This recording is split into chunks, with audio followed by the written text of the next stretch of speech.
क्या इस बार की गर्मी इतनी भीषण और उबाल देने वाली पड़ रही है कि इससे बचने के लिए मेरे भैया ने इतना बड़ा कदम उठा लिया। तो आज अचानक मेरे बड़े भैया का कॉल आता है और वो बोलते हैं कि तू तत्काल सलेमपुर माखन भाई के पास चल जा, पर क्यों जाना है ये नहीं बताते। भैया को हाँ बोल के मैं बाइक लेके सलेमपुर के लिए निकल लेता हूँ। पूरे रास्ते में ये सोचता हूँ कि भैया मुझे माखन भाई के पास तत्काल जाने के लिए क्यों बोले। खैर वहाँ जाने के बाद तो पता चली जाएगा। मैं तत्काल सलेमपुर पहुँचता हूँ और अपने माखन भाई से मिलता हूँ, जिसके बाद भाई मुझे गर्मा गर्म पूरी और सब्जी का नाश्ता कराता है और ये कराने के बाद मुझे इस दुकान पे ले आता है। अब क्यों लाया है नहीं पता, लेकिन जब इस बात का मुझे पता चलता है तो मेरा तो दिमागी काम नहीं करता। हाँ, और ये इसलिए क्योंकि ये बताता है कि मनीष भैया ने एसी खरीद लिया है। सच बताओ तो ये किसी सरप्राइज से कम नहीं, क्योंकि मैंने नहीं सोचा था मेरे भैया इतना बड़ा कदम उठा सकते हैं। एसी को लेके मैं और माखन घर चले जाते हैं और बिना समय को गवाए इसे डब्बे से निकाल के इसको सेट करना शुरू कर देते हैं। वैसे इसे तो आप पहचानते ही होंगे, जो कि मेरा भतीजा है। और आपको बता दूं कि ये एसी लगवाने में सबसे छोटा हाथ किसी का है तो इसी का है। मैं और मेरा माखन भाई सबसे पहले इस कड़की धूप और भीषण गर्मी में उबल उबल के एसी के कंप्रेसर को सेट करते हैं। फिर जैसे ही रूम में आके एसी लगाना शुरू करते हैं तब तक हमारे आकाश भाई भी चले आते हैं, जिसके बाद हमारा काम और भी आसान और बहुत जल्दी हो जाता है। आखिर में मैं एसी को ऑन करता हूँ और आप देख सकते हैं कि हमारा एसी कितना कूल लग रहा है और सिर्फ लग ही नहीं रहा, कूल भी कर रहा है। तो फिलहाल मैं सोने के लिए जा रहा हूँ, आप भी जा सकते हैं। चैनल को सब्सक्राइब करके राधे राधे।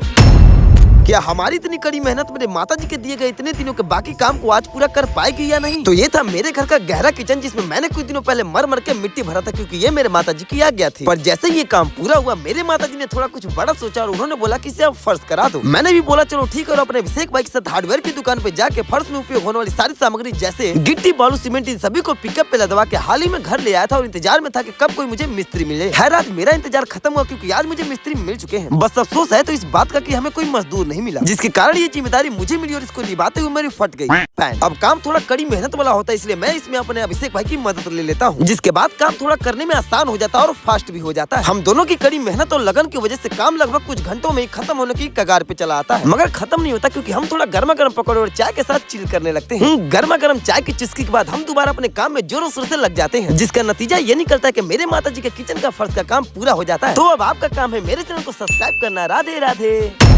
अगर गर्मियों में ये मस्त शरबत आपने बना के नहीं पिया तो आपने गर्मी को क्या ही जिया। तो कल मैं अभिषेक, राज भाई और हमारे हरकेश भैया हम सभी लोग कजारिया के शोरूम पे गए थे, जहाँ से हमने अभिषेक भाई के नए मकान के लिए टाइल और ग्रेनाइट खरीदे। मगर कजारिया वालों ने सामान को उसी दिन न भेज के उसके अगले दिन भेजने के लिए बोलते, जिसके बाद हम लोग घर चले आते हैं। अगले दिन यानी कि आज जैसे ही कजारिया वालों को कॉल आता है कि आपका सामान हमारे यहाँ से निकल चुका है, मैं और अभिषेक भाई अपने मकान पे चले आते हैं। हमारे आने के तुरंत बाद ही सामान भी चलाता है, जिसके बाद हम लोग सारे सामान को अच्छे से मिला कर बड़े ध्यान पूर्वक मकान के अंदर रखवा देते हैं। सारे सामान को अच्छे से रखवा लेने के बाद जैसे ही हम घर ना जाने कहां से अचानक हमारे शिवम भाई चले आते हैं, जो अकेले नहीं आते, अपने साथ सोडा और नींबू भी ले आते हैं। मैं भी क्या करता हूँ, बिना दिल लगाए और आजकल पड़े इस भयानक गर्मी को देखते हुए एक छोटी ओखली में छोटे छोटे हाजमोलों को अच्छे से कूट देता हूँ। फिर सभी नींबुओं को काट के एक पतीले में उनका रस निचोड़ लेता हूँ। आखिर में हाँ, इस वाले सोडा के साथ सभी चीजों को अच्छे से मिला देता हूँ, जिसके बाद तैयार हो जाता है हमारा मस्त और चटपटा शरबत, जिसको पीने के बाद तो मजा ही आ जाता है। हाँ, क्योंकि इसका टेस्ट ही होता है वाओ। वैसे ये शरबत आपने पिया तो कमेंट में बताओ। चैनल को सब्सक्राइब करके राधे राधे।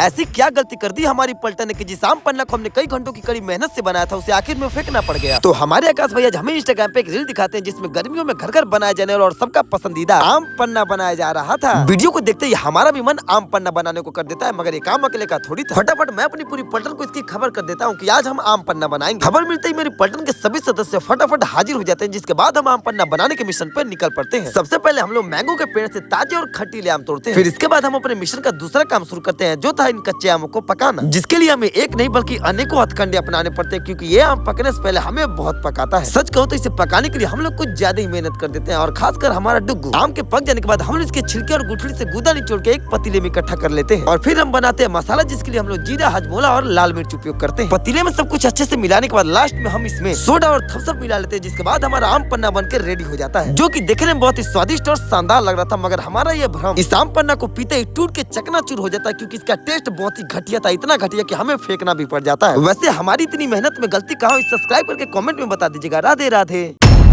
अगर आज मेरे साथ ये कांड नहीं हुआ होता तो शायद शादी के बीच में ही हमें कैमरा बंद करने की नौबत कभी आती ही नहीं। तो आज मुझे एक वेडिंग शूट पे जाना होता और मैं बिना रेडी हुए ही अपने रेडी हुए राज भाई के साथ शूट के लिए निकल लेता हूँ। वैसे मैं भी रेडी हो जाऊंगा, पर अभी नहीं। फिलहाल तो आप आज का मौसम देखिए। सच बताओ तो दिल तो गार्डन गार्डन हो गया। अपने शूट के लोकेशन पे पहुँचते पहुँचते आज का ये प्यारा मौसम प्यारी प्यारी बरसात भी ले आता है, जिसकी वजह से काम में थोड़ा विलम्ब होता है। मगर जैसे ही बारिश बंद होती है सारे कार्यक्रम शुरू हो जाता है और हम लोग अपना शूट भी शुरू कर देते हैं। मौका मिलते ही हम लोग वहाँ से 9 11 हो जाते हैं, और इसी बीच मैं घर आके नहा धो के रेडी भी हो जाता हूँ। वापस वापस से हम लोग परीक्षाओं के टाइम पे अपने लोकेशन पे पहुंचते और पूरा परीक्षाओं शूट करने के बाद बारात लेकर लड़की वालों के घर पहुंच जाते हैं, जहाँ पे हम भर्ती करते हैं अपने एक नए कैमरामैन राजन भाई को, जो हमारे अनु भैया के छोटे भाई हैं, जिनके साथ मिलकर मैं यहाँ का शूट कर ही रहा होता हूँ। और इसी दौरान यहाँ की कुछ लड़कियाँ मेरे ऊपर किरकिरी डाल देती है। अब किरकिरी सिर्फ मेरे ऊपर गिरा होता तो चल जाता, मगर इस कांड में हमारे कैमरे पे भी बहुत बुरी तरीके से किरकिरी गिर जाती है। मेरा और राज भाई का दिमाग बहुत खराब होता है, पर हम किसी को कुछ बोलते नहीं, बस अपना कैमरा बंद करते हैं और सारी रात शूट नहीं करते, क्योंकि अगर कैमरा खराब होता है तो इसकी जिम्मेदारी कोई नहीं लेता। राधे राधे।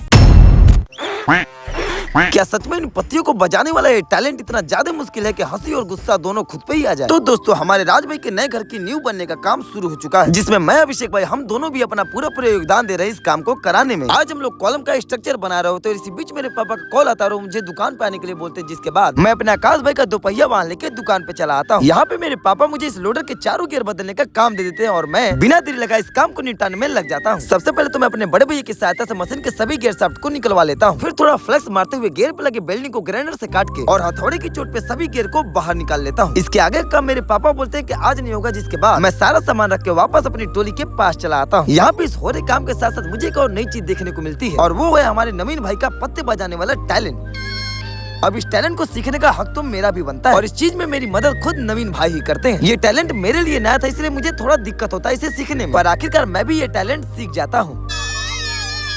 वैसे ये टैलेंट आप में से कितने लोग जानते हैं? कमेंट में बताइएगा। राधे राधे।